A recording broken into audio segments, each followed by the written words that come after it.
Um, I should take questions, but I'll just say, look, the last three committees are working through the process, and we're still in the consensus building business around here, as we are every single day. And you may be hearing rumors and different ideas about things that are up on the whiteboard and being taken down and debated internally, but that process is part of what we do here.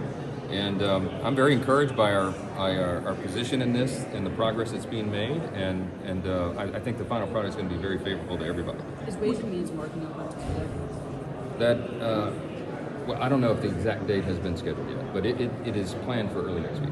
So I don't know the date. Where are you guys on SALT negotiations? Ways and Means seem to be talking about a 30K cap. Is that a number that would satisfy? I've heard that number, and I've heard others as well. It's still an ongoing discussion amongst the members, and I think we'll find the right point. I'm not going to handicap it because I'm not sure exactly what that is, but there's a lot of analysis that's gone into it. We want to make sure that most of the constituents, the large share, the vast majority of the constituents of the affected districts are covered by that, and I think we can find the right number that'll do it and satisfy all the various concerns about it. Is there any chance that the markup slip beyond next week for any of those? There's always a chance of everything around here, okay, but the plan is, I think that we are on track for the original plan. It has always been my endeavor and my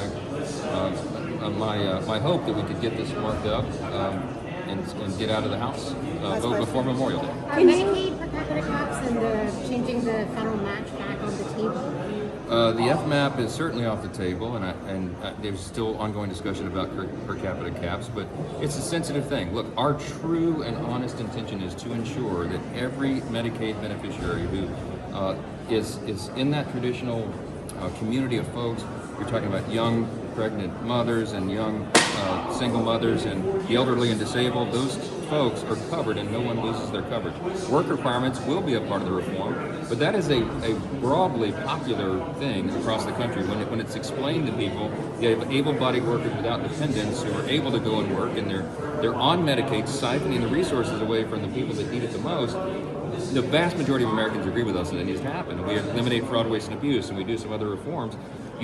What you're doing is you're reforming Medicaid to preserve it, not cutting it. We are saving Medicaid and trying to get the resources to the people that need it the most. Can you talk about how you're trying to target it towards the neediest in terms of the formula and the per capita? Like, how are you going about that? Yeah, I'm not going to get into all the details of it here because some of those fine points are still being determined. But I can tell you, it is the true and honest intent. This is not a talking point. The Republicans have a charge to do this in a way where no one loses their coverage, and that we shore this program up. It's not on a sustainable path, and we've got to do the right thing here, and that's what we're endeavoring to do.